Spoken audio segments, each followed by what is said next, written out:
Pa, pa, pa, pa, pa. Inaka. Oh yeah. Look at this beautiful view. Only in Hawaii. Only in Hawaii. Wala.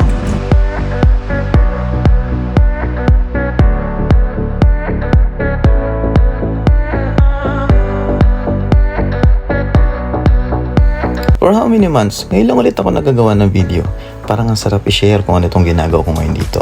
By the way, ako nga pala si Joey at ito yung buhay ng Morion dito sa Hawaii. Morion ba kamo? Bakit nga ba? Taga Marinduque ako ay doon ako laki. At ito yung lugar kung saan sineselebrate ang Moriones Festival during Lenten season. At para sa araw na ito, ipapakita ko lang naman kung paano mag-inspect ng hotel rooms bago papasukin ang mga guests sa property. Para sa akin, sa hotel industry, ito ang pinaka-crucial part, ang housekeeping. Pinunasan, no? Ayun ano, dust. Dapat yun yung brush. Pati yung top netong Oo, medyo Hi, welcome to my vloggers. Welcome to my vloggers. Ngayon lang ulit nagawa ng video. By the way, si JM. Dati sa si Mami. Hello, hello, housekeeping room check. Hello, 2307 for inspection. By the way, ano nga ba ang housekeeping? Ang housekeeping ay tumutukoy sa pamamahala at pagpapanatili ng kalinisan, kaayusan at kaligtasan ng isang lugar. Establisimento, gaya ng hotel. Ayan, sobrang mga meticulous ang mga guests dito sa US. Kasi sa mga dust. Tapos yung nakita kong isa. Itong ibla ng buhok. Yan, nare-reklamo nila yan. So make sure na walang ganito. Eto mga kamoryon, dito nilalagyan ni Master JM ng solution nitong faucet, shower pipe, shower hose at yung shower head para matanggal yung mga watermarks. 1713 and yung 2205 na hindi na ito. So, apat pa. Apat pa. Bale, first time ko nga pa na mag-inspect na room. Sobrang challenging pero masaya. Kasama ba naman tong si Master JM eh.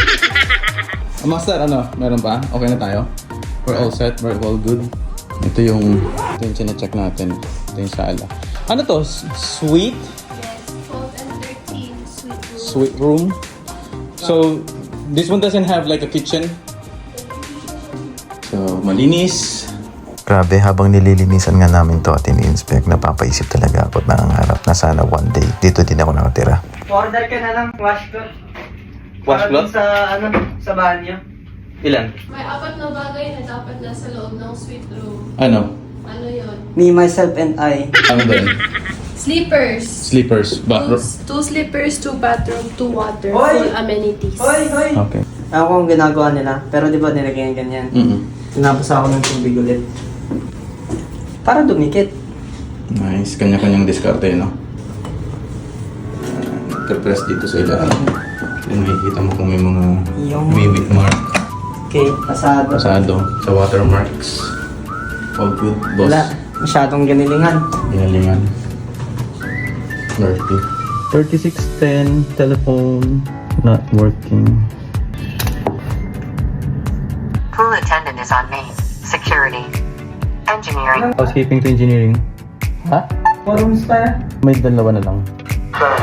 Room 3610. 3610. Telephone is not working. Thank you.